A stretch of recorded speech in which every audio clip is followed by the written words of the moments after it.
afterglow, and I've been caught in the undertow. So toxic, but I can't get enough. You're firing me, yeah, you're firing me, You've got me hypnotized, push me out of myself. You've got me hypnotized. Whoa, I can see, I can hear, going crazy for the light. It's got me hypnotized.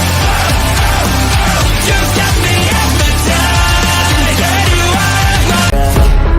I'm never gonna look back, 'cause damn, I was built to last. You move slow and I move fast, and that's facts. Only I can make a change. Slowly take a step today. I will never be the same, 'cause that's what it takes.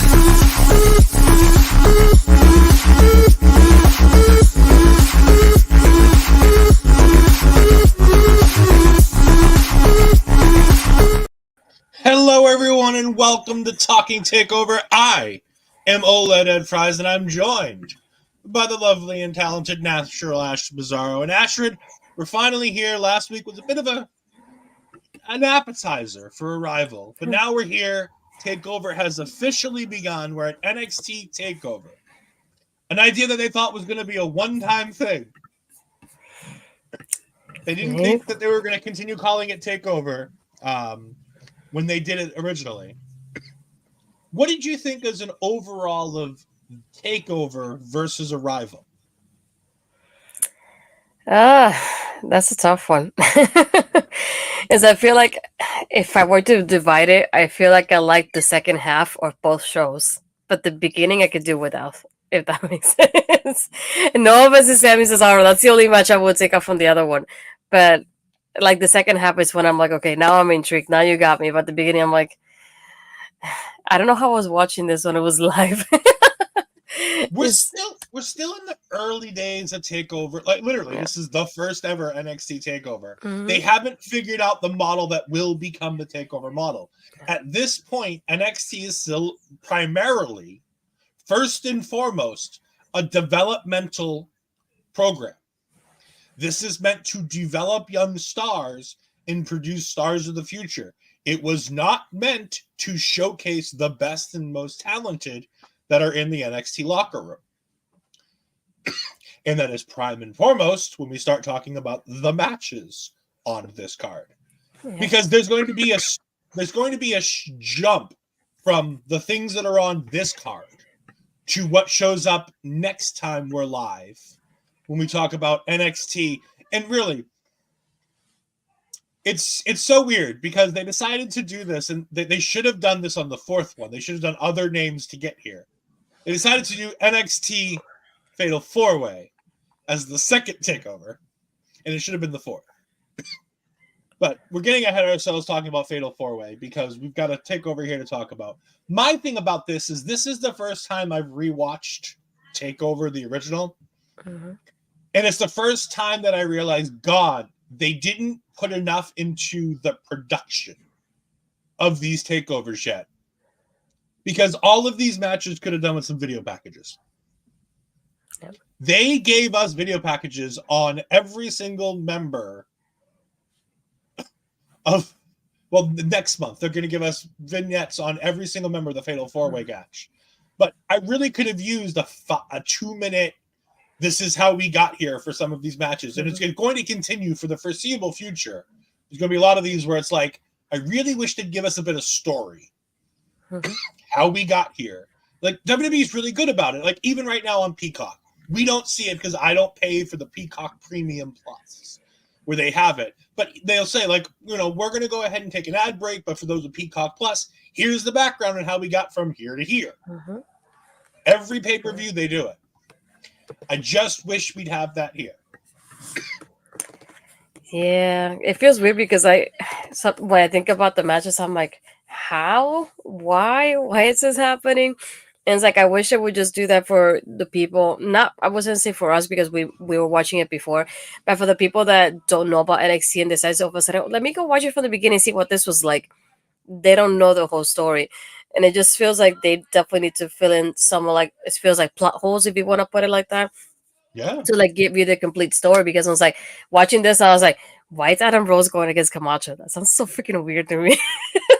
And it's like, That's the one match they gave us background to. Like they've been fighting for like 2 months now, and it's like yeah, it's but it hard. just feels like It's also hard to believe how quickly in these early days NXT turns over the people on their takeover cards. Like right now, takeover is similar guys getting similar opportunities most months out of the year when we have a premium live event.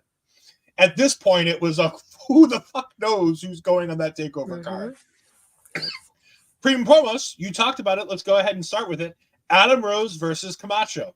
And one of the things we always have to talk about when we talk about early day Adam Rose is he has the rosebuds. Yep. And you're like, oh, rosebuds. That's nothing. That's no big deal. That's not important. Well, I'm going to go ahead and freeze frame this. It's a bad freeze frame. No. Becky, stop moving. I just kind of blew what I was about to do, but I can't get a frame of it.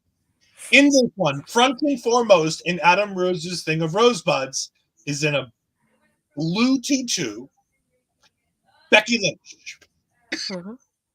In this crew, we will also see Simon Gotch, Braun Strowman, and Alexa Bliss. And Carmella. Oh, is Carmella the bunny purple outfit? Yeah. Okay. Oh, it's the purple outfit. Yeah. Okay. Yeah. I think hold on. I think I had some. Was it somebody else that I had? No, the purple outfit. Oh yeah, it is Carmella. I'm sorry. I do apologize. Yeah, you're right. Yeah. Yeah, I know that obviously. It's amazing. Yeah, think about it, it's a lot more people, but for that one, that's all I can remember at least.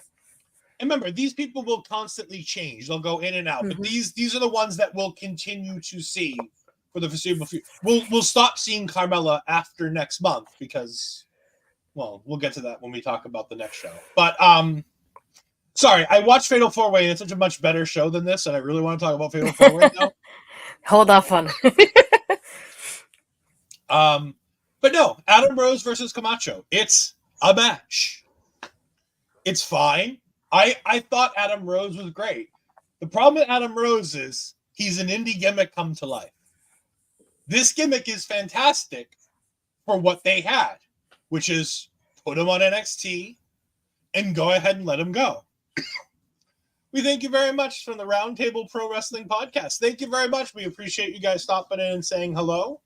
Make sure to go ahead and check out their content when you get the opportunity. They are fantastic people doing some good work. But yeah, Adam Rose versus Camacho isn't a whole lot to sink your teeth into. Oh, by the way, Eden Styles is back once again, being as bland and personalityless as she always is. Like, even this, Adam Rose is trying to get her to do something, and she's just stiff. I feel like she's a member of Imperium. She's just standing there, straight to the board. And then, with all the life and vigor, comes Camacho.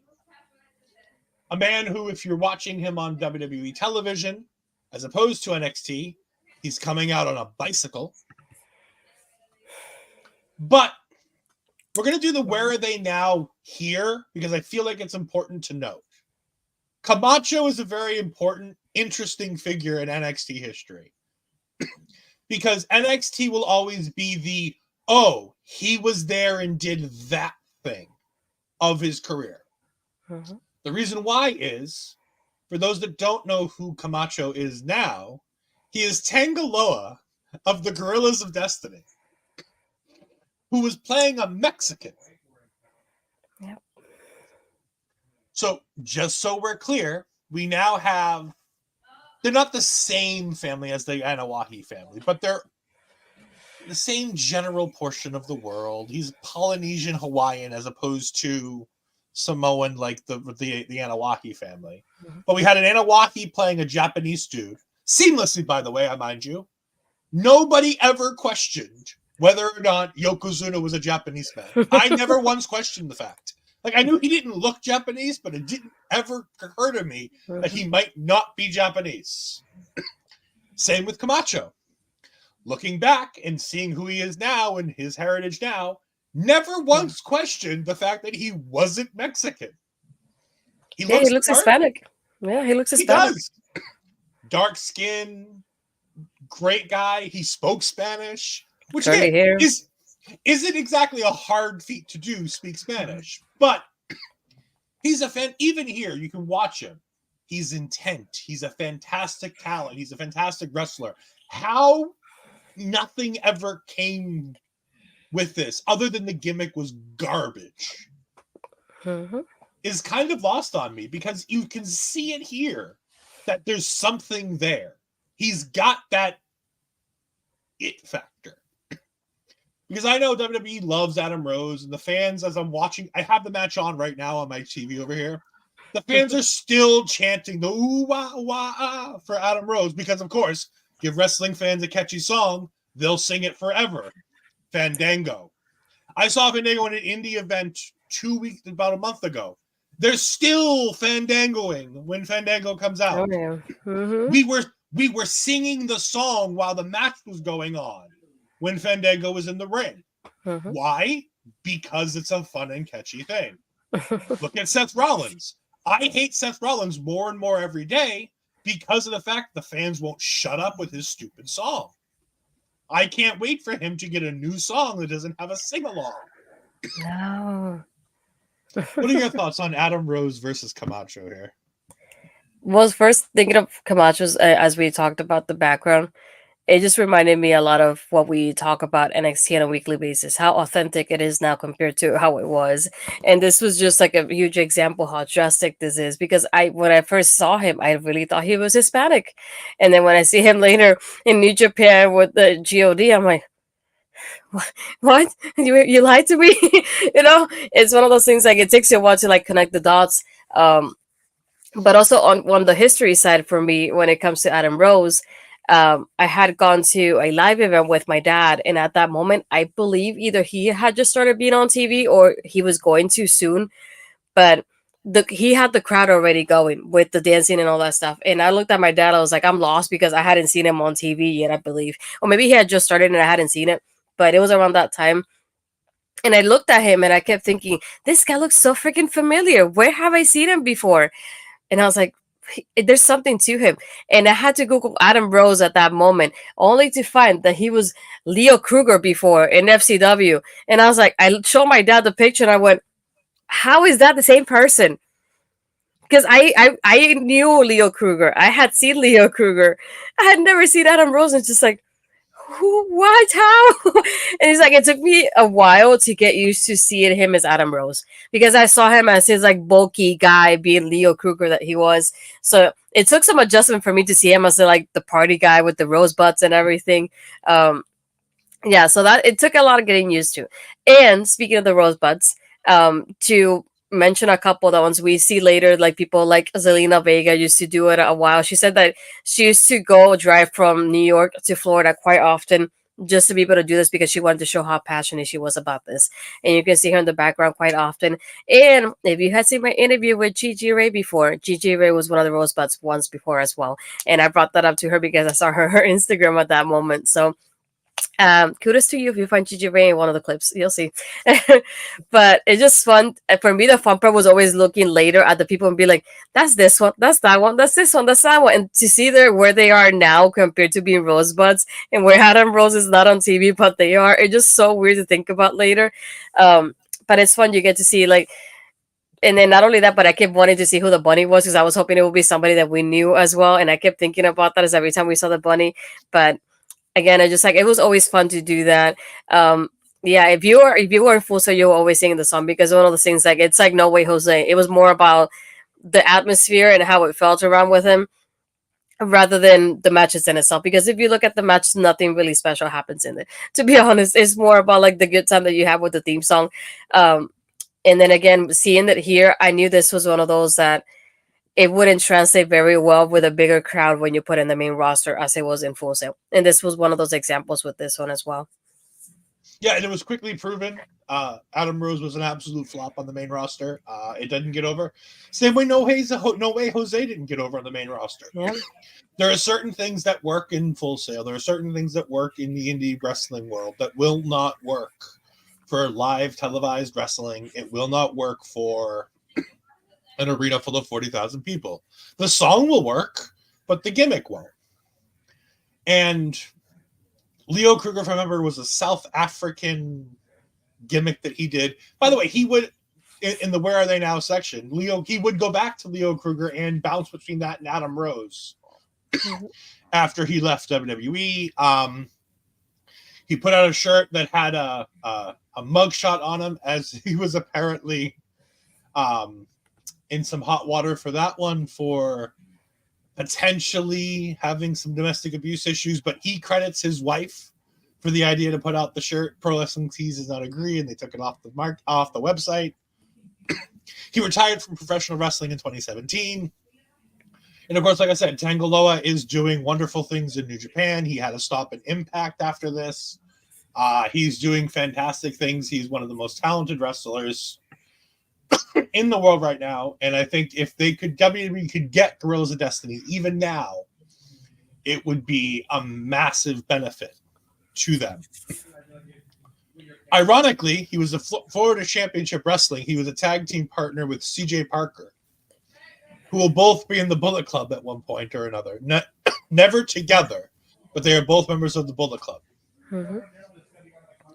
We move on to a backstage, the video package about Sami Zayn and Cesaro, and about Sami and where he goes from here as he competes later on for the #1 contender spot with Tyler Breeze in a little bit. But first, in our Ascension squash match of the evening, the Ascension take on, and I teased this before, Kalisto making his NXT debut. Well, ish debut. It's his takeover. It's his premium live event debut.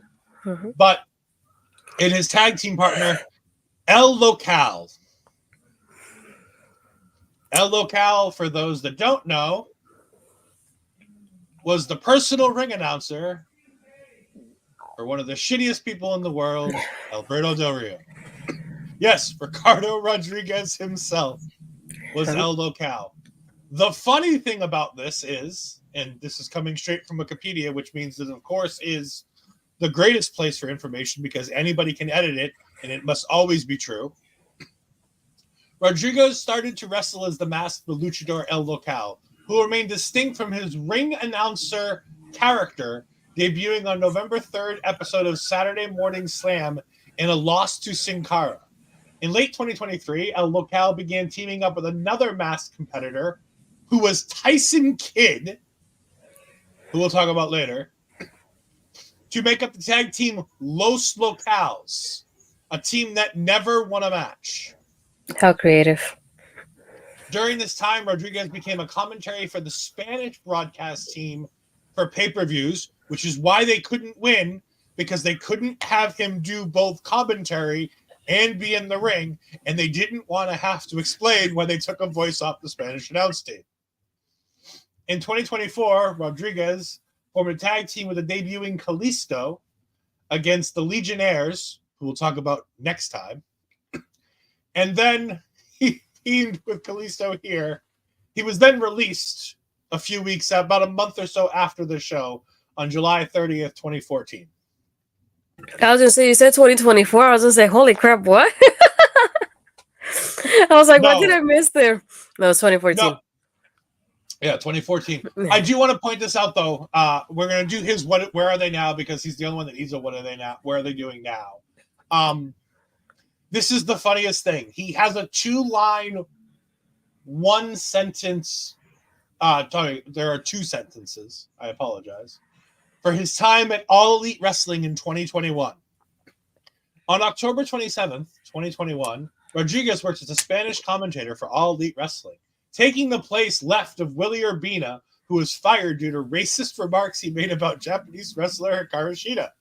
Mm-hmm. He would appear at only 1 taping before they got rid of him.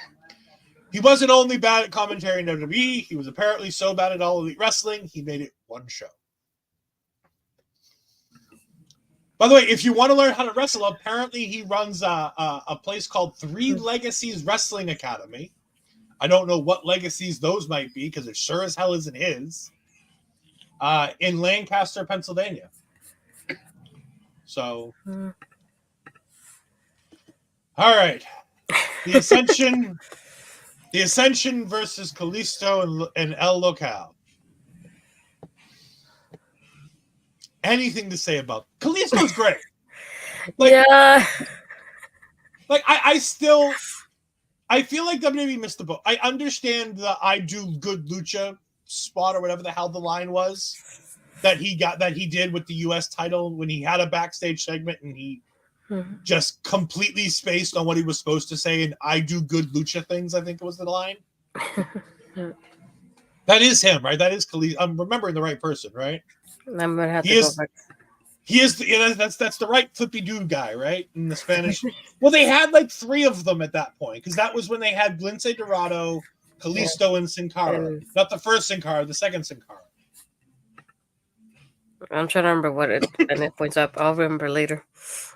Either way, this is a great match for the Ascension because they get to beat up little guys and just get to throw them around. Yeah, I think my favorite part about it was towards the beginning though, because they almost do it in sync, almost, but not really. It's a double takedown they're doing the Ascension when they slide out of the ring, and I was like, okay, that was not bad. But then the Ascension does their uppercuts at the same time when they're about to do a dive, and I was like, now that was better. Not real bad, but again, it just makes me think of, for example, we have somebody like Rey Mysterio. And if you think about it, in this time, we have nobody like Mysterio to like kind of give us that legacy because obviously Dragon Lee was not here at that moment. So I know WWE is always thinking of like the future in itself of like we're not gonna have Rey Mysterio here all the time. So who can we have that can continue on this like lucha kind of legacy and give us the same thing that Mysterio gives us? And I think Kalisto would have been that person because I feel like out of the group, he's the one that spoke the most English and everything. So if anything, he would have been the one to like get that spotlight. Because with Sin Cara the way it was like, it was like they flipped on him, and then the injuries and all that stuff, and then changing people that didn't help. Grand Metalik, I don't think he speaks a lot of English either. So just like in Lince Dorado is like kind of half and half. It would have been the next one as well, but I feel like at this point in time, Kalisto would have been that person. And I feel like I would have pushed harder for him to kind of continue on that Mysterio legacy of bringing Lucha, to life, to say it like that. I'm glad now that we have somebody like Dragon Lee who can live up to that expectation, to put it like that, fill those shoes when Mysterio does leave. I feel like Dragon Lee will be able to do something like this. And then obviously now we have Legado, the Fantasma, and LWO that can also fill in those gaps as well in there. So it's not just one person.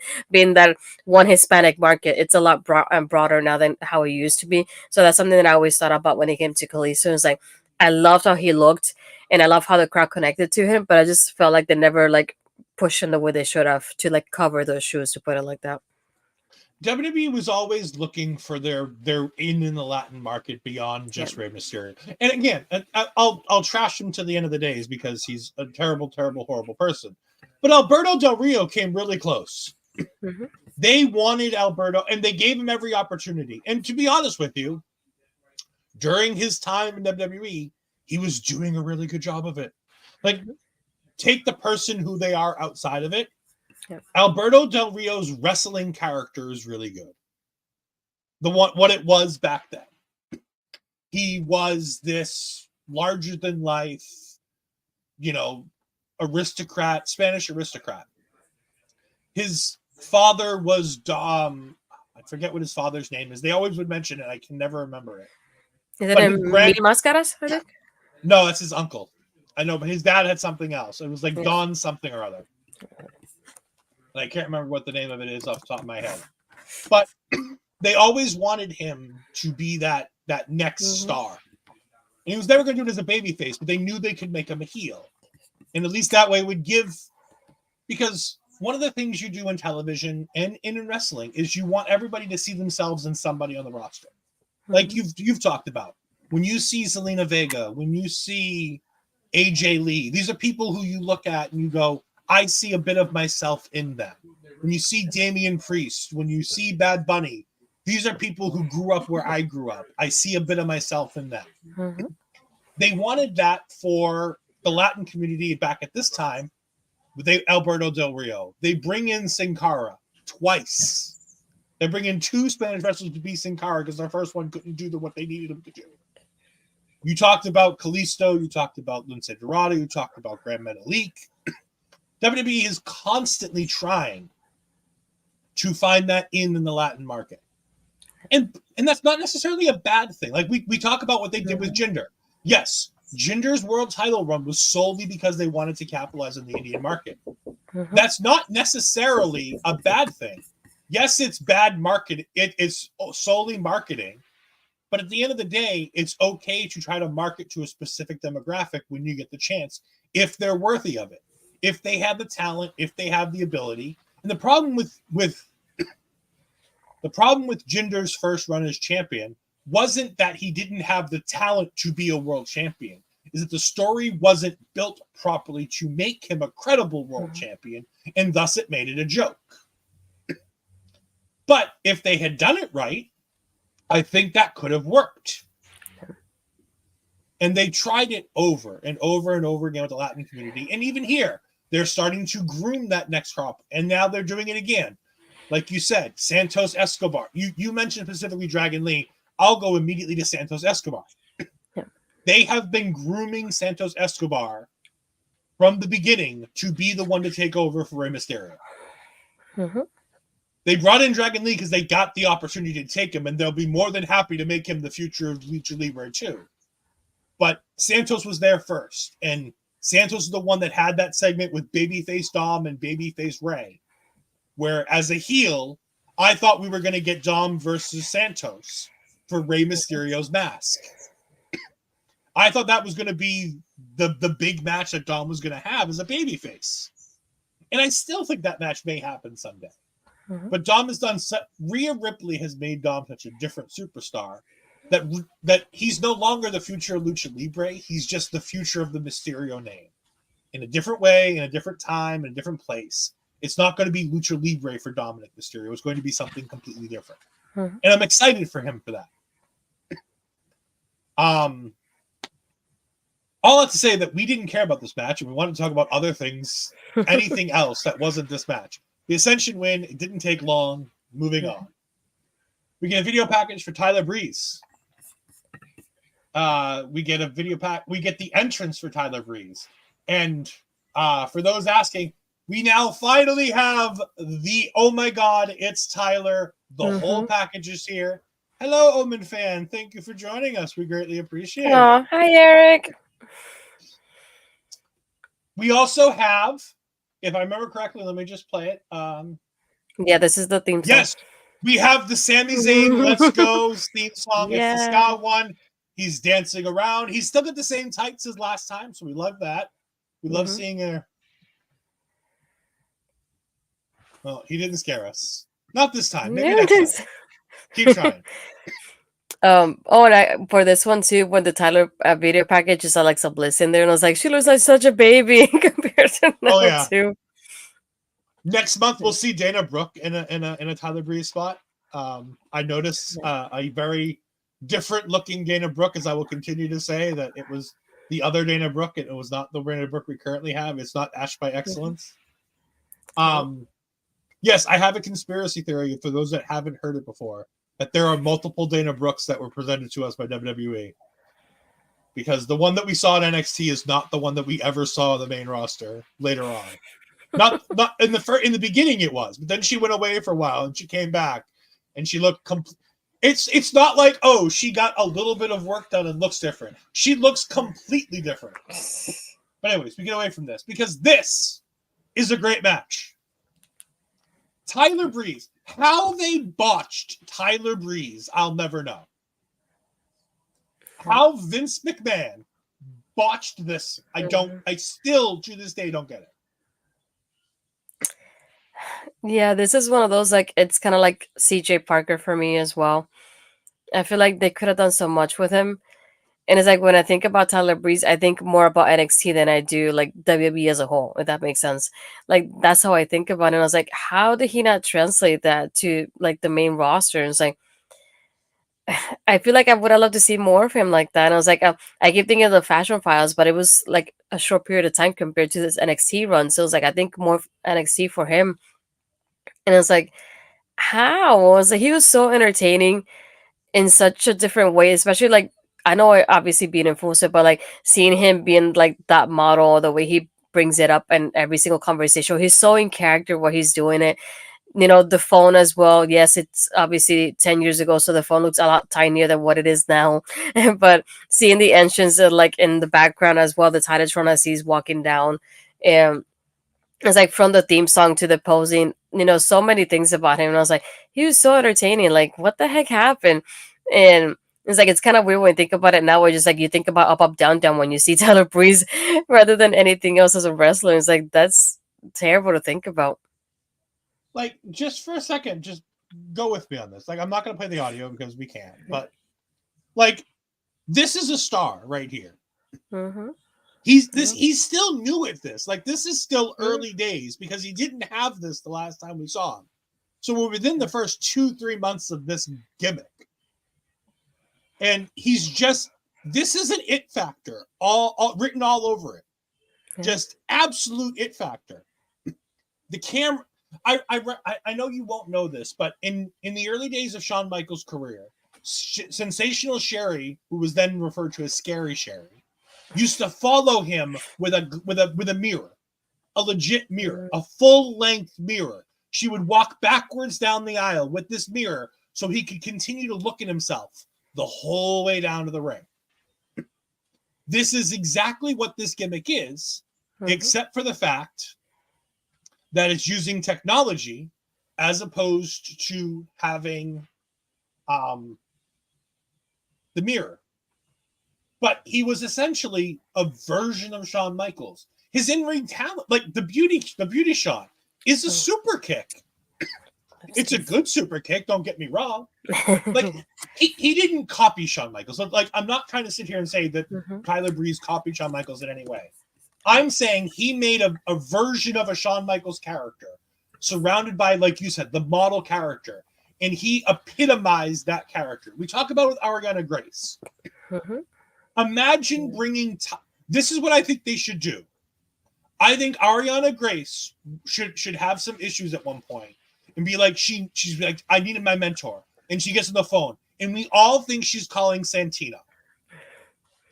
And then one day, in walks Tyler Breeze in full Tyler Breeze attire, like the funny coat, the special bottoms with the tassels, the whole nine. And it's from his seasonal residence in. Like, I'm saying, go full 2014 Tyler Breeze, and have him walk in and just start talking. It's not a long-term thing. It's one conversation. But tell me that wouldn't be a fantastic run. And he works for the company. Like, he's not a wrestling contracted wrestler, but he works for Up, Up, Down, Down. He works for them digitally. He doesn't wrestle, but to have him on television on a wrestling capacity wouldn't violate any of those contracts. As long as he doesn't step in the ring, it'll be fine. And I think that will get her so over by connecting her to this, because essentially it's a female version to an extent of what Tyler Breeze was doing.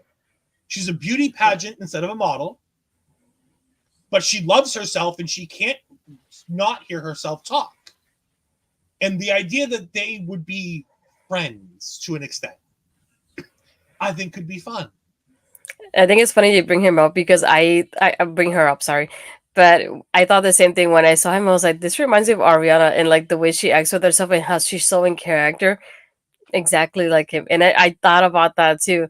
And it's just incredible when you think about it, like how things translate or change a little bit with just one person is basically the same thing because she's so into herself the way he is. It just, yeah, I really enjoyed this, and I enjoyed like Tyler's character. Just wish it would have been one of those like we would have seen a little bit more of though.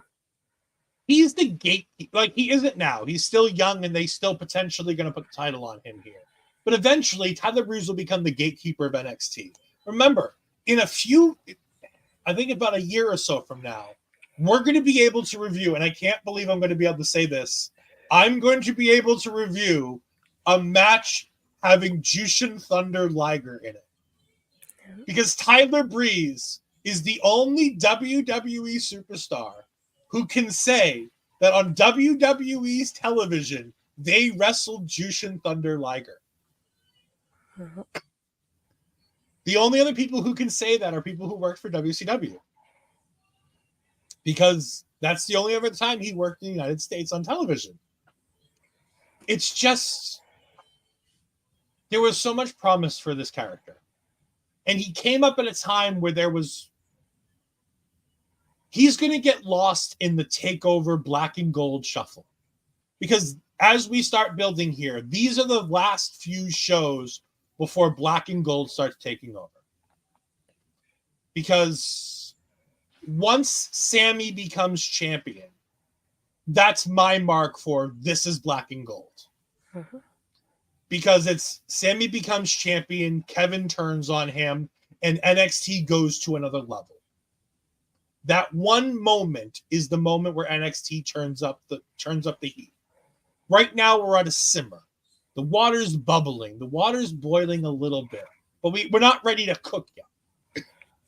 And this match is a sign of it, because this match is fantastic. And these two will be main eventing next month with the two guys in the main event this month. Like, these four guys will be in a banger main event the next time we see, the next time we have Talking Takeover. And it's because this match is so good. There's nothing, but there's nothing there's no pinpoint moment where this match is good. It's just a compelling wrestling match. You have this young, so weird to see Sami Zayn and say young. You have this young babyface Sami Zayn who's just fighting and clawing. And you have this dirty, rotten scoundrel heel in Tyler Breeze. And they just work so well together.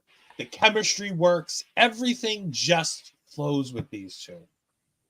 You've got William Regal on commentary. Sadly, you've got Byron there too. But you've got Regal on commentary. You've got Vic. No, not Vic. Tom Phillips. Mm-hmm. Insert random guy here, because Tom Phillips and Vic Joseph might as well be interchangeable. They do the exact same thing. Although I will say William Regal was definitely a step up from Booker T. I prefer Regal though. I do too. And by the way, this is the last month we get Regal on commentary. Starting next month, we don't get Regal on commentary, because starting the next time you guys will see us, William Regal will be the commissioner of NXT, because JBL will stop. And we'll have Regal in charge of NXT. Yep. Tyler Breeze wins this. As the dirty, rotten scoundrel heel that he is, he steals the win. Good for him. And it sets up this great Tyler Breeze is a dirty heel, and it continues pushing that Sami can't win the big one. Remember that Sami can't win the big one, because for the next year, that's all we're gonna fucking hear. Oh my gosh. The funny part about that is that my brother and I use that as a joke so often.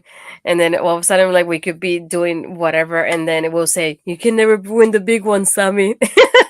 And it's one of those things that stuck out to us ever since. And we still do it every now and then. But it's still, I kind of forgot that Tyler won this. And as the match was happening, I was like, dang it, I don't remember who wins this. And it's just like, what I like about it, the point of, like, it makes me like think about it. And then I remembered, I kept thinking, Sammy's story is similar to how it is in the main roster. The point of, like, he's that baby face that he keeps losing everything, but he still has the people's support because the people want him to be champion. So that's when I remember towards the end, I was like, oh shoot, Tyler takes it, which is, when you think about it, it's kind of surprising, because you love Sami Zayn and you've seen him so often that when you think of Sami and Tyler, like, Sami has to win it, right? And it's on Sami at the end. But this is one of those matches that it's hard to really highlight anything, because I just loved everything from it. But one thing I do love that I don't think we see very often was that top rope like dive that Sami does towards the beginning. I was like, this is another one of those moves, kind of like that turnbuckle DDT that we don't see often anymore either. I just love when he does it, and it's just so incredible to watch it. It's like, dang it, I miss seeing it. But this is, again, one of those, like, it just brings Tyler Breeze to such a different light when you think about it. Because at first I would have been like, I would have never thought of Tyler winning watching it at first. But thinking about that long-term storyline and the way people, it's like Daniel Bryan, people end up falling in love with Sami in such a way that they get attached to him no matter what happens with him. So yeah, we have stories like, you can never win the big one, Sami. The lovable loser, Sami Yeah. Zayn. Yeah. We then move on to a batch segment because, all right, one of my pet peeves of this show is the fact that Natalya and Charlotte isn't a big enough match as their own, so we need to bring in Brett. By the way, why do we bring in Brett when we could have just brought in her father, Jim? Always wondered that. But You want the answer is because Jim's not big enough star. yeah, it's not the same. You have Ric Flair on one side. You need a star as big, if not bigger, than Ric Flair, and the Hart family equivalent to Ric Flair is not Jim the Anvil Neidhart. It's Brett. But I always wondered. I would always, if I ever got to interview Natalya, that would be my first question. Like I know it sounds stupid, but like I wouldn't waste my time with some of the other things. Like there are questions I always want to know about Natalya. And we'll talk about when we get to her match about some of them. But the first thing I'd want to know is, do you ever feel weird when the company continued to have them push that you're a heart, that you're a heart, that you're a heart? But they always wanted to push that you were Brett's niece as opposed to Jim's daughter. Because I loved, like, don't get me wrong, Brett's fine. He's great. He's a star. I was always an HBK guy, so I really don't like Brett. But, like, I loved Jim. I thought Jim was Jim the Anvil Neidhart was fantastic. I loved Jim. And I just wished it would have been more Jim focused than it would have been Natalya focused. Than it would have been.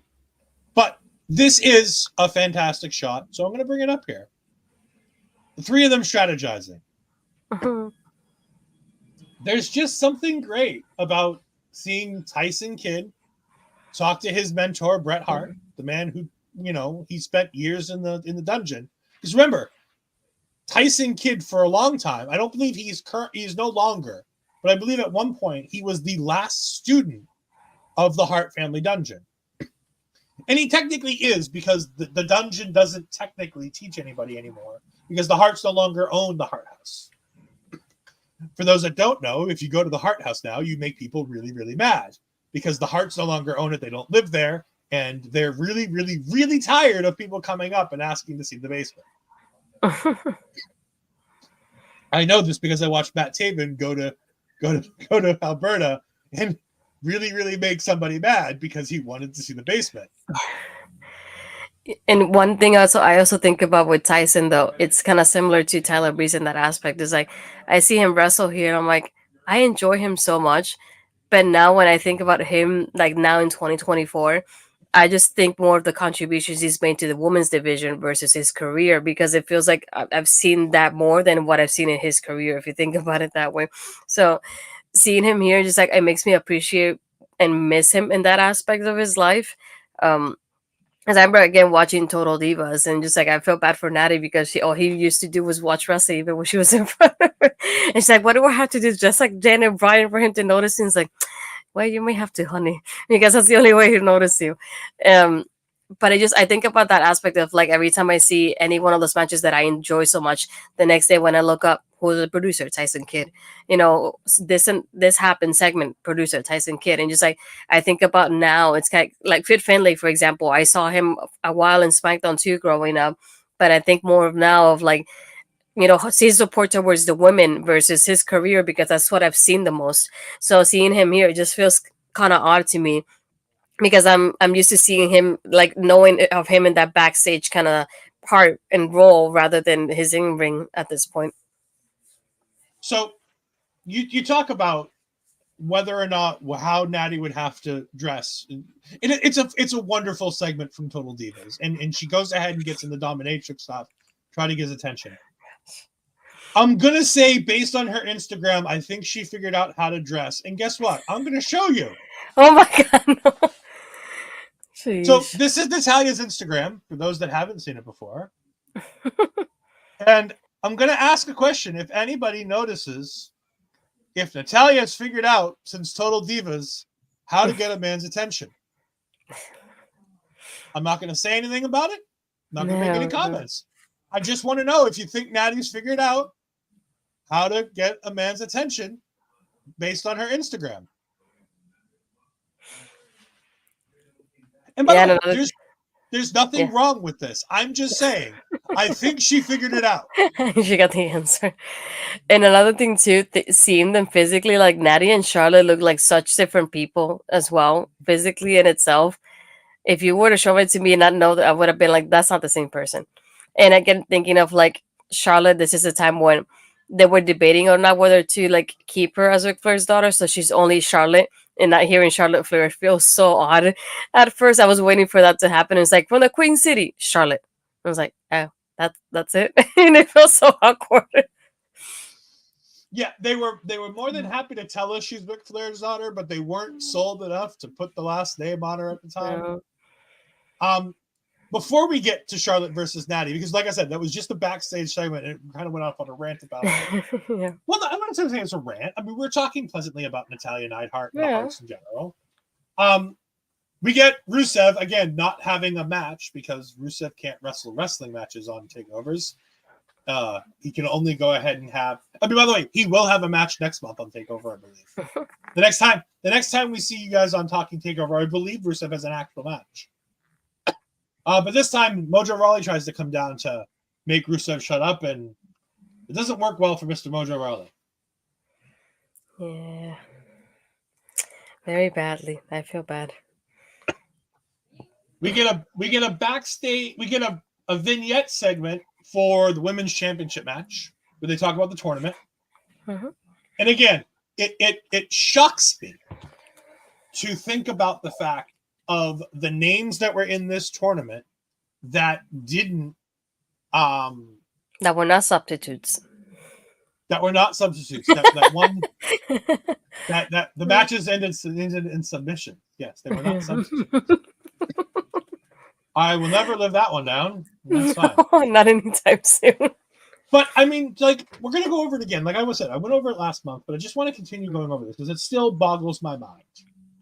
In a first round match that went 4 minutes, Bayley and Sasha. In a first round match that went 3 minutes and 30 seconds, Layla and Natalya. And remember, I know Layla's at the end of her run here, but Lay Cool was one of the biggest things that WWE did during this Divas era of wrestling. Like the Raw Women's Championship and that split belt was one of the most interesting things. Now, granted, the Piggy James stuff is a bad idea. I don't like the Piggy James stuff. But it was a different type of storyline to tell, and it got good support for Mickie James by showing body shaming. I never want to promote body shaming, but I don't necessarily say that doesn't belong in wrestling, because if it happens in real life, it should be able to happen in wrestling. I feel like wrestling should have some semblance to what happens in real life, and people get body shamed. I get body shamed. Ashford gets body shamed in real life. These things happen. So I'm not opposed to the fact that that angle ever existed. I don't like the fact that at the end of the day, the bad girls won. That's bad. But I don't hate the idea that the angle ever existed. Also in this tournament, in 3 minutes and 8 seconds, Alexa Bliss pinned Alicia Fox. We'll talk about him tomorrow, so I might as well talk like him tonight. Yeah. And then Charlotte beat Emma. Emma, remember, in 3 minutes and 50 seconds here, gets beat by Charlotte. Last time we saw Emma 2 months ago, she was taking Paige to the limit for the championship. So that seems like a bit of a backwards thing, that not knowing what the hell we're talking about.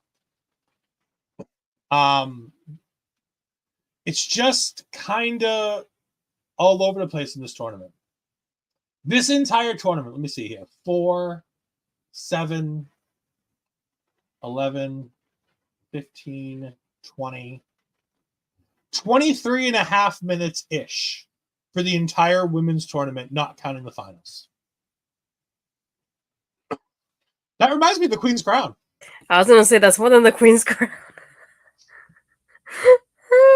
I will never live that down. Never. No.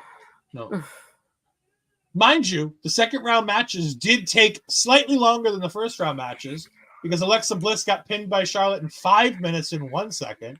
And Natalya beat Sasha Banks. Again, I repeat, Natalya beat Sasha Banks in 4 minutes and 6 seconds. All of this, the reason why I bring it up, the reason why I talk about it, the reason why I think it's such a big deal is because this match goes 16 minutes and 50 seconds.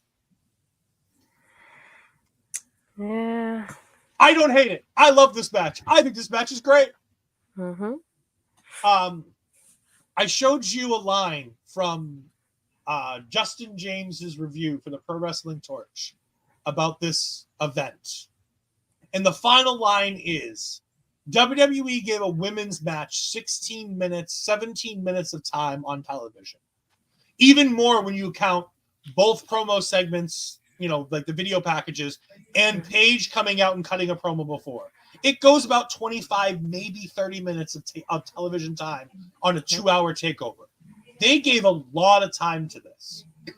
That's more time than they gave to the Divas on Raw and SmackDown during the entire month of May. So NXT was already at the forefront of trying to make women's wrestling important. And at least on the big shows, they get time. They may not get time on NXT on television, but at least when it came to the big shows last month and this month, they've got some decent time to have these matches. Yeah, and this is why I also, and aside from TNA, this is why I started loving NXT even more and watching it more regularly than the main roster, was mainly because of this. Because I was thinking, these girls are different. They have different characters to them. They're not all blonde like bombshells as they used like say, and they don't even look like a copy paste to them. They all look different, and they all have different backgrounds and different stories to them. And they were given a lot more time. Like little by little, the time kept increasing as it happened. Kind of like, prove yourselves, and we'll give you more time. And they kept doing that. And I can notice the difference between that and then with the TNA as well. I don't remember if it was about the same time, but those were the moments that kept me going to keep watching women's wrestling. So we'll start before the match. We get Paige coming out with her Divas Championship. The butterfly belt itself is back. It's still as ugly as ever. Not Paige, the belt. Paige is delightful. I love Paige. I think I talked a lot enough about how much I loved Paige last time, so we're going to ignore that. She cuts a really innocent, decent promo here. It's not great. It's all right. It's pretty good. She says she knows it's corny, but she wants to thank the fans because without them, she wouldn't be in the position she is, where she's Divas Champion, and she had to relinquish the title because of the fact that she's Divas Champion. It's a good promo from Paige. It's completely unnecessary as well. Well, I think it was necessary in the sense of like, this is after she gets stripped of the title, so she never got to like have like a proper goodbye, because obviously that was just like a backstage thing. So this was nice to see in that aspect of like her thanking the fans because she knows her time in NXT is done, and this is probably the last opportunity she has for her to like be grateful for NXT and what it did for her career. At first, I forgot this happened though, and then when I hear her music, I thought she was just gonna sit at ringside and just watch the match and obviously give the championship to whoever wins the match. So it was like I was not expecting that promo there to begin with. But again, I tied it back up to like what I just said with the story, because she only relinquished the title. She never got to like have a proper goodbye in NXT. Yeah, and like I said, I don't hate that it's here. Oh, I just it's not good enough to give it the time that it got, but at the same time, it's not offensive enough that I care that it's there. It's a little bit of a middle ground. I also think I want to make note of this fact, because I think we've talked about on Taking Over, we've talked about women and their changes, appearance, and how important it is for women to feel embodied by their own choices and to be able to look the way they want to look. Natalya is a bit thicker. Remember, Paige and Emma were both really, really tiny at this time. And Paige has talked about how she had eating issues when she was in WWE in the beginning. She was forced to try to be as thin as possible. Natalya's a little bit thicker. She's a little bit bustier. This is also Charlotte pre-work. Yeah. It's no surprise. I'm not breaking any news stories here that Charlotte's had work done. We all know that she missed time to go ahead and have an implant fixed after it got ruptured one night when she was wrestling. This is Charlotte at the beginning. This is Charlotte, and Charlotte's one of those cases from Vince, and you know, I don't want to talk too much about Vince McMahon because we don't want to get down that road. But I think Charlotte's one of the last cases of Vince McMahon. I don't want to say he forced because I have no idea what happened. I was never in that room. But Charlotte didn't have them here in NXT, and when she's on the main roster, she will. I would say maybe having an influence. I guarantee the company suggested, because we've heard probably that heavily suggested. I would imagine more than heavily suggested. Mm-hmm. Also, this is Charlotte Flair with the beauty mark. For those that don't remember, this beauty mark will go away. It will be missing. I always forget that she's the girl on the outside of the ring at Ric Flair's final match because she had the beauty mark. And now that you look at her, she doesn't. Her face is perfect and unblemished. But she has that little beauty mark on the corner of her... This is baby Charlotte, as I say. It is definitely baby Charlotte. I wish this match was not nearly as much about Ric Flair and Bret on the outside. Commentary goes on almost the entire match, talking about the legacies of the Flairs and the Harts, and how this is going to be a rivalry to go the ages, and how these two are going to be, you know, doing this for decades after this to live that rivalry. I don't think they've ever wrestled again since. I don't think 101. Maybe multi-matches, multi-person kind of matches, but they've never had the rivalry that NXT thought they were going to have. No, and it's like, I get it when you're trying to like get the foundation of like the story of like first it's Rick and then Charlotte, you know, and we have Bret and then Natty, but when you have a 17-20 minute match and that's basically all you hear about, and it's like, are we watching Flair versus Bret here, or we're watching the girls? You know, which one are we watching? Because it's two different matches in that aspect. And I know they're at ringside, but it just causes such a distraction as well. I feel like it takes time away from them because you see them pointing at the ring, but they're pointing at the ring and pointing at them. I was like, is that really necessary to see them like so often? I don't need to see them so often. You know, if something big happens, then I can get, for example, towards the end of the match when Charlotte does a sharpshooter. In that moment, of course, you want to pinpoint to Bret and see his face when she's doing it. But I don't want to see it through the whole match. And it's like, if you have Natty, for example, doing a figure four, of course you're going to want to point the camera at Rick and, you know, her like basically insulting him by doing the move he made famous. You know, moments like that I get. But like having it focus so much on them is the part that I'm like, for example, because in that part when Charlotte does a sharpshooter, they still keep the camera on Charlotte. I'm like, no, this is what I see. I want to see Bret's face, and it takes a while for it to get there. I was like, this is the part where it should have happened. And I would have liked for him to give an expression of like, not frustration, but kind of like anger, like in a way of like, I'm getting mocked because she's doing it and she's a Flair, and you don't see that from him either. I was like, this would have been a good timing for that to happen. Be like, you're doing my move, and then you don't see that either. And it's like, what happened? That's the part that frustrated me. Bret doesn't want to be here. No, he just collected a paycheck. This entire like Rick is on the side. He's cheering. He's yelling. Like, he's pounding the mat. He's doing all the Ric Flair things. Ric Flair's about almost as awful as Vince McMahon. Let's not get twisted. No, but at least Rick is super into it. Bret's like he's yelling things, but like I'm watching this match and Bret's just like, no, he's just there. He's watching the match. Yeah, which is fine. But if he's gonna do that, let him be in the fucking crowd. Yeah. At least Jim would have been into this. And it's just so funny because at the end you see when Rick takes his shirt off, because obviously you see it over his pants when they all hug each other in the end. I was like, this is when you can tell Ric Flair has done everything he usually does outside. But then Bret is just like, you know, the regular thing is like, this is what I would have done those kind of shots, and that's the only part that I would have done a little bit differently. Show that that frustration from the other family when you're getting mocked. And it's like those are the type of moments that you want to see during this, because you don't know how often you're going to see it. And if you're highlighting here the legacy between both families, then show me those moments.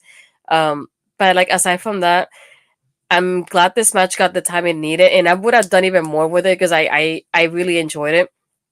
But like we have moments, for example, where like that abdominal stretch when they switch up from one to the other one, they when they do it, and obviously Charlotte being a Flair missing the moonsault, like that's something we should have expected. And then later on, obviously as the years happen, we get that from her too. But those like kind of moments, and like even my brother always liked it when she won with like bound down to the queen of the natural selection. So when see matches like this, winning the way she did, I know my brother would have enjoyed just watching that ending all over again. So those were the matches that he enjoyed the most. Natural selection, chef's kiss. I love that. I wish she'd go back to it more often. I by the way, I also hate bow down to the queen. I love the idea of natural selection as a move idea. This match is fine. It's great. These two girls were out there and they wrestle. They legit wrestle. Anybody who thinks of divas in wrestling, like this match, you show them to them, and it's great. I have a question about Natty, and this is a point where I want to bring it up because I don't think we're ever going to get an opportunity to really talk about her again. And I think come the end of this is something from I like Natty. I think Natty's great. WWE has sucked every ounce of usefulness out of Natty that they ever could without giving her anything. WWE has done so little for Natalya Neidhart, and she's done everything and anything they've ever asked of her, and it's a goddamn shame. Now, I'm not sitting here saying Natalya should be a 5-time women's champion. She shouldn't be. But this woman has been here for so long and done all the stupid shit. She did the fart gimmick.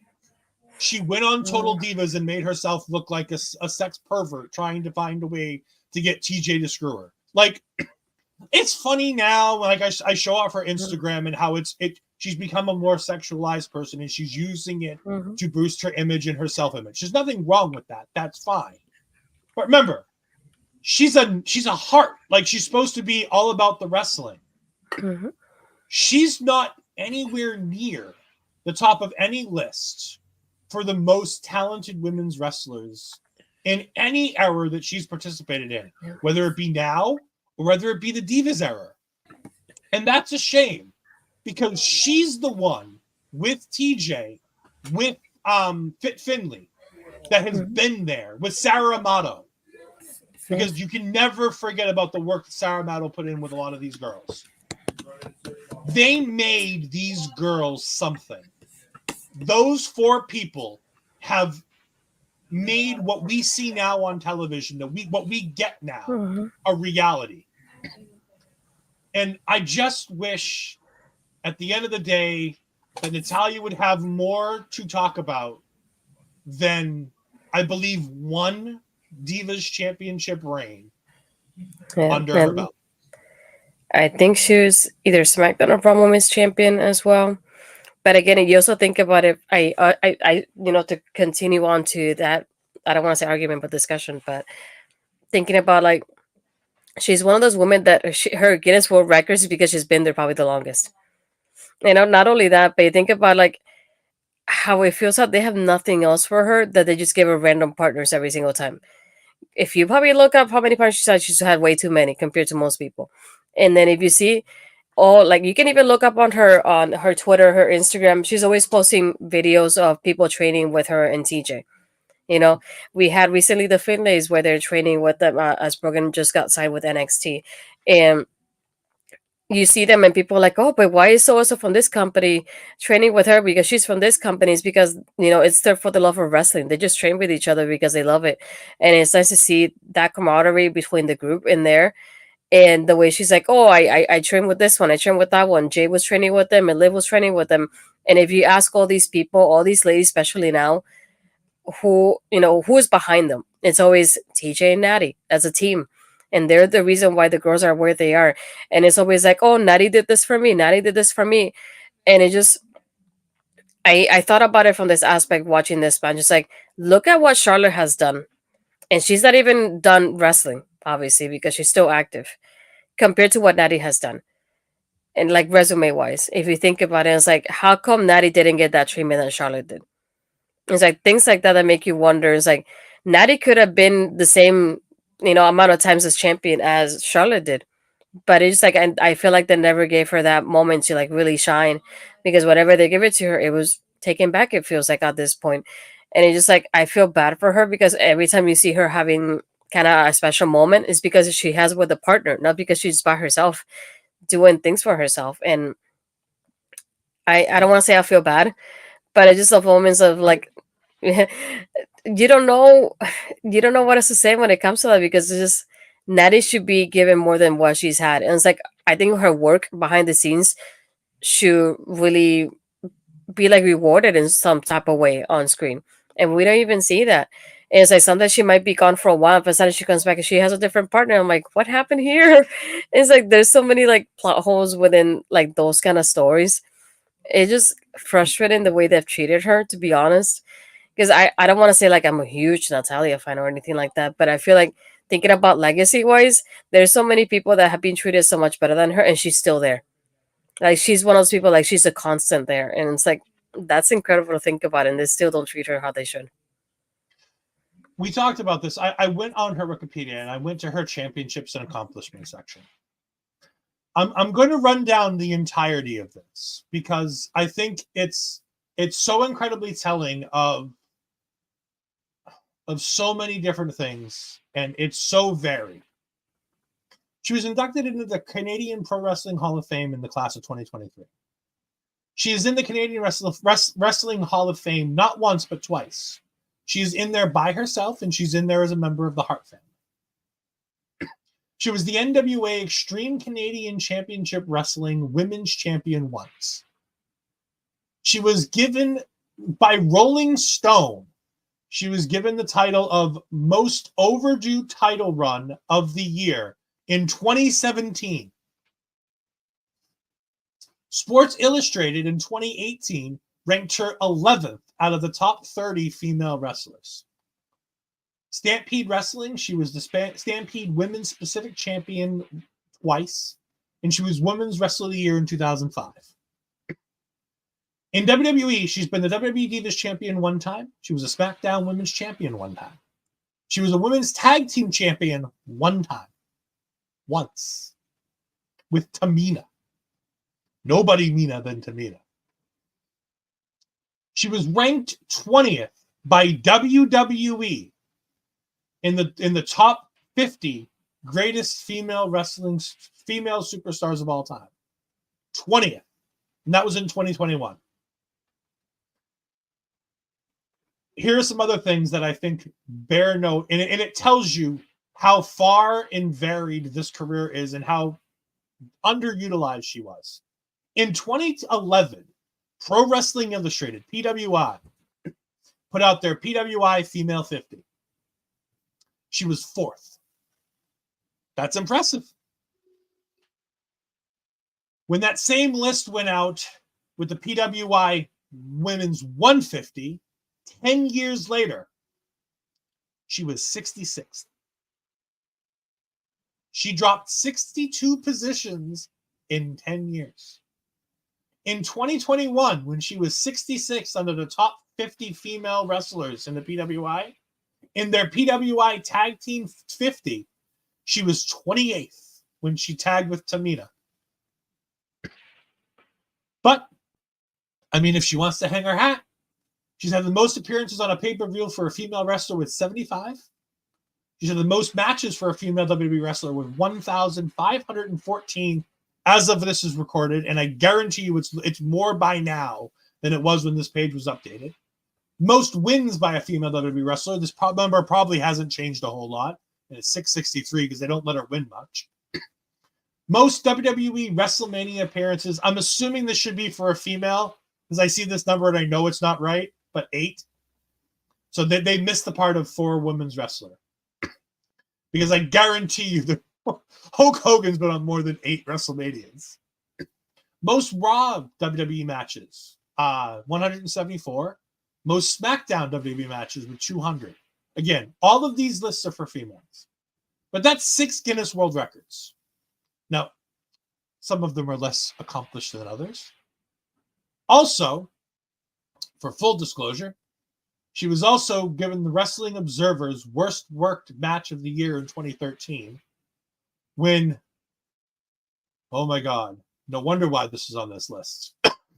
Brie Bella, Cameron, Eva Marie, JoJo, and Naomi, and Nikki Bella took on AJ Lee, Oksana, Alicia Fox, Caitlyn, Summer Rae, Tamina Snuka, and Rosa Mendez. I have a question. Wasn't it Team Total Divas versus Team Bad and Blonde? Yeah, I don't know what team she... Oh, she was on with Brie Bella, so she was on the Brie Bella team. Yeah, Team Total Divas. Yeah. That's a whole lot of bad names. Oksana. Rosa Mendez. I know you like Rosa. You probably feel like a kid. Okay, I was going to say, Rosa was awful. Like, I get all for representation, but I'm not going to sit here and fucking lie and say this one was that one. No. Summer Rae. Caitlyn. Like, I adore Caitlyn, but Caitlyn was a bad wrestler. She was okay. Just like Summer is another one that I really enjoyed. Summer is another one to me that when you think of like the earliest Charlotte's and Sasha's, Summer Rae was behind all that. But think about it now, she's not even there. I also want to bring this up because I feel like it's important to know. As far as women who go out and do like different forms of media, her page includes a filmography, and it's not great, but let's just go with this for a little bit here.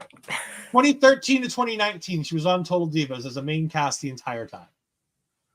She was involved in she was a guest in 5 episodes from seasons 2 through 4 of Total Bellas from 2017 and 2019.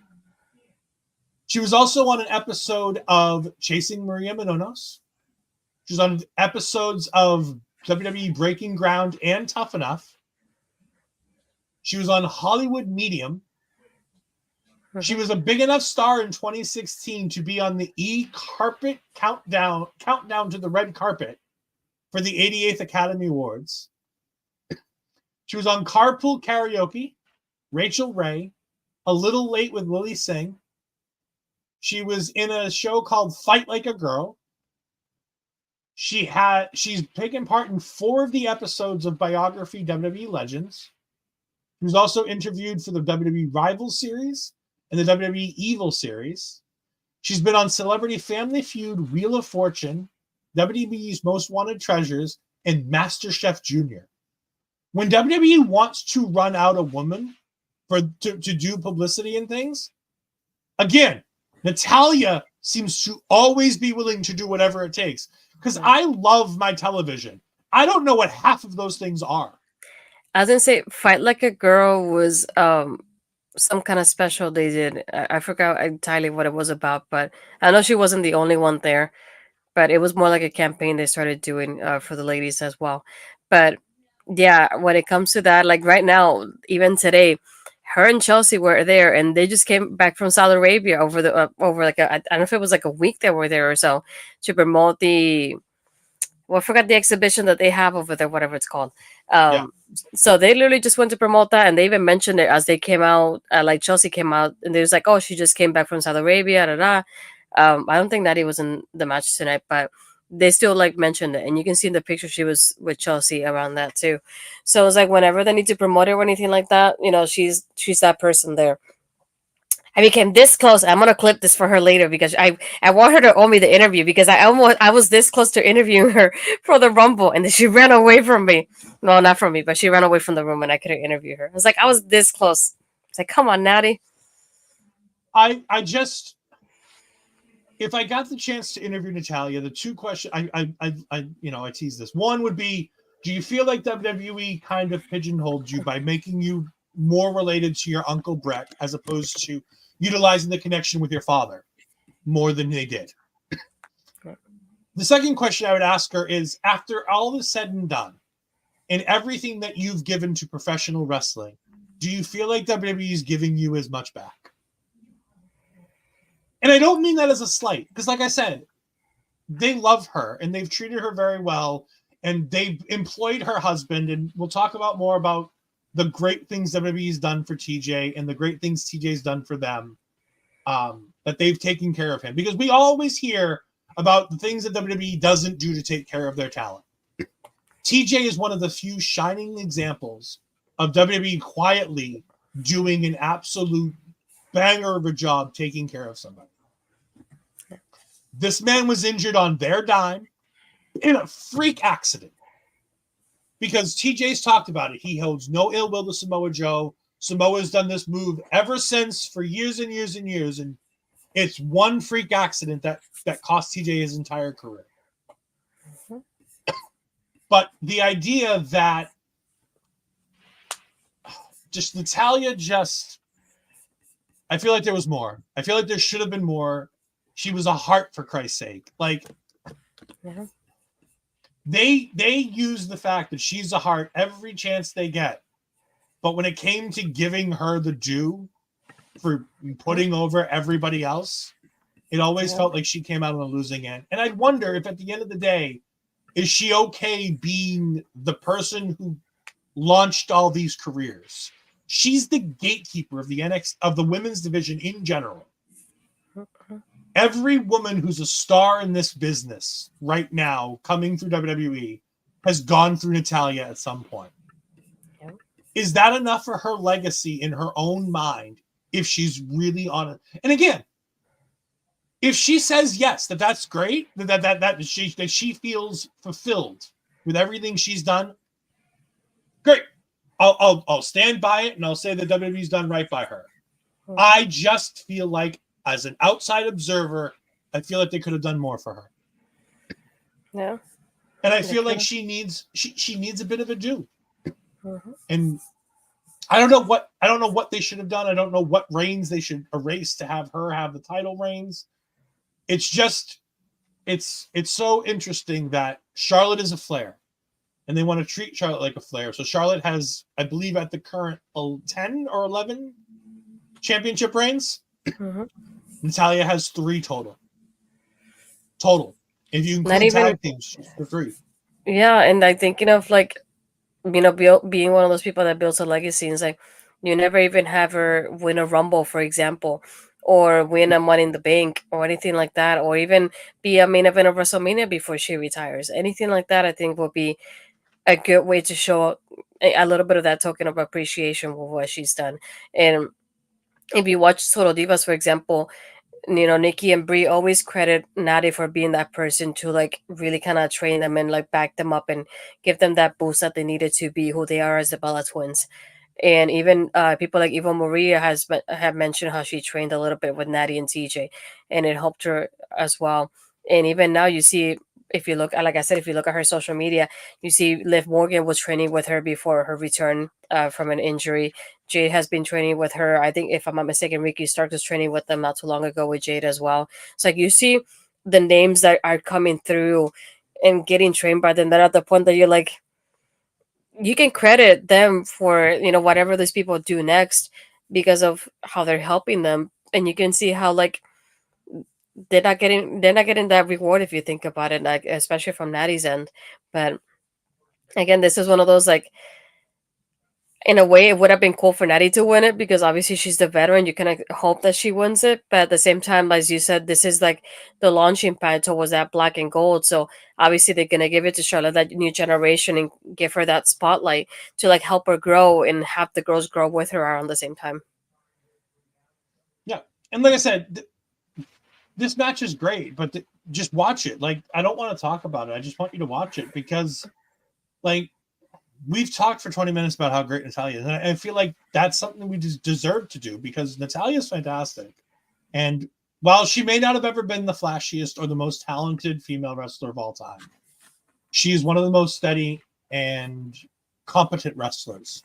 And they've put her in there with everybody and anybody. And I just wish she had a bit more to show for it at the end of the day, other than an incredibly long career with a company that values her to an extent. We move on to the main event, where Mr. Natalya Neidhart, as the crowd would chant him, Natty's husband, TJ, or Tyson Kidd, takes on Adrian Neville. This is a fun match. Yeah, I really like how we come from having Cesaro as part of the first NXT like live event to being in the crowd here with Christian as well before this happens. Yeah, I enjoy the chemistry between them. I like how in the video package we get that Neville was talking about how Brodus took out his teeth and he had to get them fixed. And then at one point during the match, Tyson gives him such a drop kick in the corner that they're like, "Oh, there goes his teeth, the new ones too." And I think it's fun because around that moment is when you see Neville kind of start to slow down a little bit here and there, up until like when the end happens. And there's moments of like he does so many great moves that I'm like, holy crap, it makes me miss just seeing him on TV, because him being Pac in AEW, I feel like we get moments with him and all of a sudden he's gone. So we had of like, a little back and forth in here, so we don't see him how the way we saw him in NXT. So it makes me miss him in that aspect. There's a moment that he gets caught up in the ropes and Tyson just catches him with like a leg drop, and the way he just sells it, I was like, holy crap, this dude is just incredible. And I miss to see like the Red Arrow, for example, moves like that not a lot of people can do, and the way he makes people feel with every time he does anything. I love how the people are just like, holy crap, the gravity, they forgot this man. They forget this man somehow. And yeah, I miss seeing him in the ring like this. I do hope he returns sometime soon to AEW, because I just want to see like a little glimpse of the person that I just saw during this match. Yeah, I think I wanted to go in the opposite direction and want to talk about how great Tyson Kidd is. Because of the fact of the injury and how long it's been since he's been in the ring, I think people forget how good of a worker Tyson Kidd is. Tyson Kidd was a total package. He was just too small. He was way too small for WWE. If AEW had been around when Tyson Kidd was doing his thing, he would have been an AEW world champion. No ifs, ands, or buts about it. I think he would have been an AEW world champion. He is ultra talented. He can fly. He's charismatic. He gets over the idea of his character in this being an all or nothing thing. I love the idea that knows what NXT is exactly. He's like, I don't care about this place. I don't want to be the champion of this place to be the champion of this place. I don't care about you guys. I don't care about the fans here. I don't care about anything. I want to use this to get myself back to Raw and SmackDown where I belong. I'm here as a demotion, and I don't like it, and I want to get back up there. And this is my last chance, so I have to beat you. I'm desperate to beat you so that I can get back to where I belong. I think it's fantastic. I think he does a great job in this match. I think there's nothing he can't do. And his partnership with Cesaro and everything else just was fantastic. For those that don't remember, Tyson Kidd has been part of so many different things, whether it be the Hart Dynasty with Natty and David Hart Smith, the son of the British Bulldog, whether it be after this, him teaming with various other tag team partners before finally getting to Cesaro and having an instant connection with Cesaro.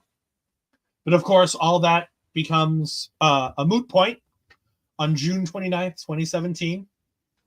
June 1st, 2015, I should say, when Tyson Kidd suffered a spinal cord injury at a house show. Well, sorry, it was a dark match for Raw, taking Samoa Joe's Muscle Buster. The move goes wrong. We don't know what went wrong. There's not much footage out there, and even when you look at it, you really can't see what goes wrong. But he drops him on his head.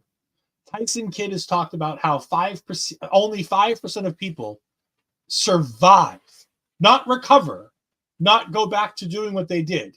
5% of people survive the injury that he had. He had 16 staples, 4 screws, and a rod inserted into his neck. Dave Meltzer, who's had a really bad week, so we're not going to, but talking about this, Dave Meltzer says it's unbelievable that Tyson Kidd came through this as well as he did. And he noted that most people who get this injury and survive, of those 5%, most of whom are quadriplegics. Most of those people end up living more like Christopher Reeves than Tyson Kidd. WWE announced that he was going to be out for over a year, recovering from this injury. But 2 years after the injury, WWE let him go and moved him to the alumni section on their webpage. However, they hired him as a full-time employee as a producer.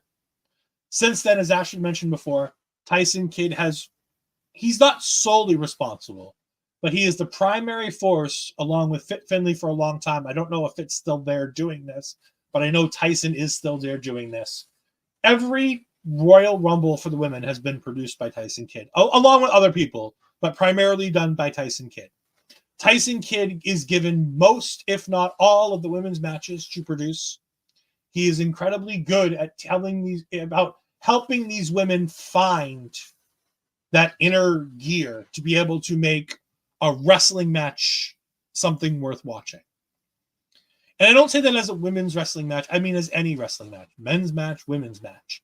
He's found a way to make these matches mean something. And since Give Divas a Chance and everything else, he's gotten the opportunity to show off that just because he's not in the ring anymore being the most talented wrestler, he's creating the next crop of most talented wrestlers.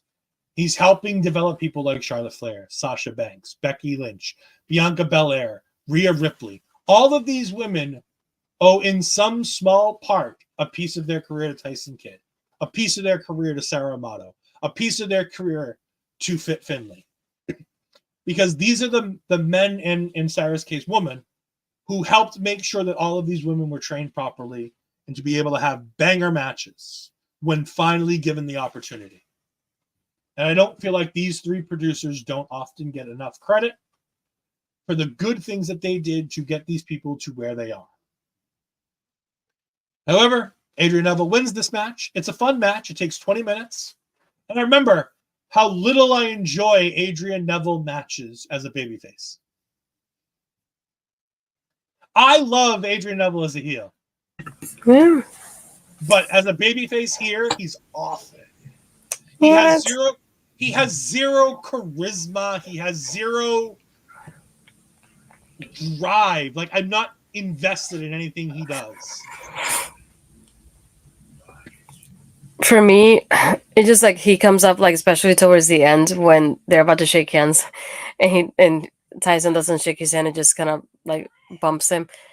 He looks kind of like shy still, even in the spotlight that he's in the middle of that ring. He still feels kind of like quiet and shy in a corner, and I get it. It takes a while for, like, even for me, like, it takes a while for me to come out of my shell. That's why I think Pac, if you think about that aspect, is the opposite of it, because he's grown that confidence there himself, and he sounds so much better as Pac in that aspect, because you can tell he's had the years of experience. But in here, just like baby Neville, so it's just like he's just in that part learning of it. But still, it's one of those, like, I just enjoy his performance overall, and that's what makes me miss him. Because I most of I still watch AEW every now and then, but he's one of those people like we currently have missing that. Hopefully he returns soon, but it's like we haven't seen much of him in AEW even with the time he's been there. Yeah, it's weird. I don't understand what he needs to do to get the eye of the people in AEW other than be healthy, because it seems like it's the one thing he can't do. But all of these shows end with us talking about a lackluster Adrian Neville match and how good the other guy in this match is, but how they it never hit the mark. Thankfully, next month, like I said, we get the fatal 4-way match between him, Kid, Breeze, and Sami. And by the way, if anybody can do anything for me, please find the Tyson Kidd promo package that they put together for the fatal 4-way match, because it is so good. He's like, you got this guy, you got this person who feels like this, and this. And he lists off all the things of all the other people in the match. And then he goes, And then you've got all three of these guys who are also in the match, and he's talking about himself. And it's just like, oh my God, he's such a great heel. But again, that's for next month, and I can't wait to talk about next month's show, because next month's show is great. I say next month because Astrid is going out for a little vacation.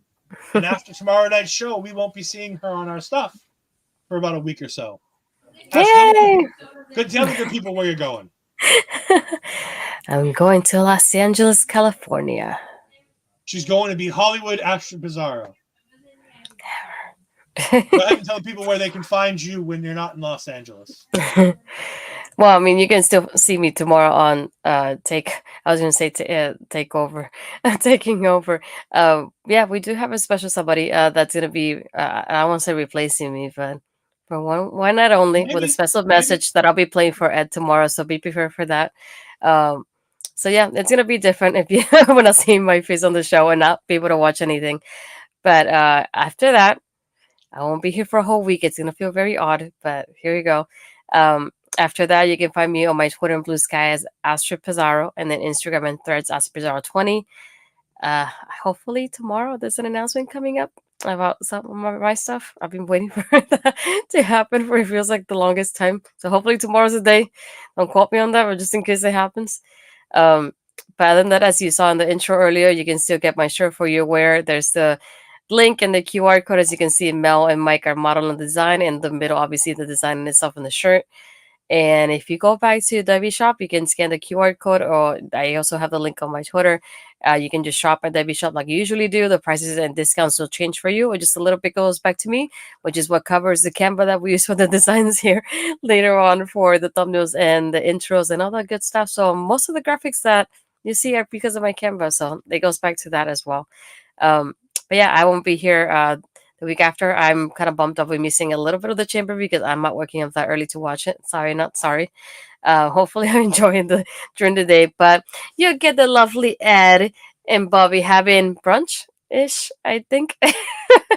But it's still gonna be breakfast time, sweetie. Fun. I know, but still, it's about by the time it's kind of like over-ish, it'll be like almost around that time. No, it'll still be breakfast. Okay, breakfast time for you. Okay. Chamber starts for 5 a.m. for me. That means the show's going to be over by 9. It's still breakfast. Let's put it this way. Yeah. If it weren't for the Elimination Chamber, I'd still be in bed by the time the post show is going to be over. But hopefully for the next, I don't want to say the next, is it PLE, I guess, for NXT, we'll hopefully have a guest as well, as we usually have been doing. We're working on that too. So stay tuned for that. The next premium live event for NXT, obviously taking place at WrestleMania weekend with Stand and Deliver. That'll be brunch for us. That will be brunch, yes. That starts at 11 a.m. That will be brunch. Yes. As Asher said, you can find me on Twitter at EdFries12584. You can find me on the Twitch at twitch.tv/EdFries2002. I will be having gaming content coming to that platform in the very near future, as we are less than 3 weeks away from the release of WWE 2K24. I'll be making some content on that. I'll be producing my own GM modes. I'm going to look into potentially producing my own universe mode content. We've got 40 years of WrestleMania showcase mode that we got to take care of. And, 2K's just got a lot of good stuff in there that I'm hoping to get into in the near future. But you can also find me tomorrow night, like Asher said, with her as we go ahead, and we're going to be taking over after NXT ends as we get on the road to Roadblock. We got that pesky Roadblock in the middle, but we got Championship Edition tomorrow night. We got Lyra Valkyria defending her title briefly against Shotzi Blackheart before Shotzi gets hurt, and we have Lash Legend taking on Lyra. I'm gonna go ahead and spoil that for the crowd right now. Lash Legend taking on Lyra Valkyria for the NXT Women's Championship tomorrow night. But in more fun news, we definitely going to have a fun one as Lexus King finally gets what's coming to him as he goes one-on-one for the North American Championship with Oba Femi. Oba Feminist Rise! Yeah, I love his Twitter handle. It's just genius. I believe that's what it's like. Nigerian Thanos. Yeah, Nigerian Thanos. I didn't think that was real. I'll be honest with you. I thought you were screwing with me when you said that was a real one.